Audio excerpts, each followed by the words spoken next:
திடீர்னு வீட்டுக்குள்ள என்னடா மார்க்கெட் வந்துச்சான்னு பார்த்தாக்கா, அப்பா சந்தைக்கு போயிட்டு தேவையான காய்கறிகள் மட்டும் கொஞ்சமா வாங்கிட்டு வந்திருந்தாங்க. அத எடுத்து வைக்கிறதுக்காக எல்லாத்தையும் செப்பரேட் பண்ணி வச்சிருந்தாங்க. கூடவே மாம்பழமும் வாங்கிட்டு வந்திருந்தாங்க. இந்த சீசன்ல மாம்பழம், மாங்காய் நெறையவே கிடைக்கும். மாம்பழ வற்றல் அது மட்டும் இல்லாம மாங்காய்ல வந்து ஊறுகாய்லாம் நெறையவே போட்டு வச்சுக்கலாம்.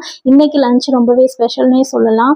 வெயில் காலங்கள்ல வழக்கமா குடுக்குறது தான் கம்பு, கேழ்வரகுல செஞ்ச கூழ். இன்னைக்கு ஸ்பெஷல் வந்து கம்புல செஞ்ச கூழ் தான். இது 2 மெத்தட்ல வீட்ல ரெடி பண்ணுவாங்க. ஒண்ணு மெஷின்ல குடுத்து அரைச்சு எடுத்துட்டு வர்றது. இது ரொம்பவே சாஃப்ட்டா நொழு நொழுன்னு இருக்கும். எங்களுக்கு பிடிக்காது.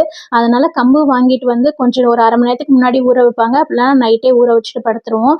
காலையில மிக்ஸில கொரகொரப்பா அரைச்சிட்டு அத அப்படியே காய்ச்சி நம்ம கூழா ரெடி பண்ணிக்கிற வேண்டியது தான். கூழுக்கு பாக்கெட் பால்லாம் வாங்குறது இல்ல. வீட்லயே ஊற வச்சு எடுத்து தயிர் எடுத்துக்கிறது தான். கூடவே சின்ன வெங்காயம் போட்டா ரொம்பவே உடம்புக்கு நல்லது. ஆனா வந்து நாங்க பெரிய வெங்காயம் தான் இப்போதைக்கு எடுத்திருக்கேன். இது கூட சீனி அவரைக்காய் வற்றல், அப்படி இல்லைன்னா மோர் மிளகாய். சீனி அவரைக்காய் வற்றல ஒரு சிலர் வந்து கொத்தவரங்காய் வற்றலும்பாங்க, கிளஸ்டர் பீன்ஸ். ரொம்பவே சூப்பரா இருக்கும். ஈவினிங் காஃபிக்கு தம்பி கொண்டு வந்த கேப்பச்சினோ தான் ட்ரை பண்ணேன். இந்த பவுடர் மட்டும் ஒரு கப்ல எடுத்துட்டு சூடான ஹாட் வாட்டர் வந்து ஊத்துனா போதும். இமீடியட்டா வந்து நமக்கு காஃபி ரெடி ஆயிரும்.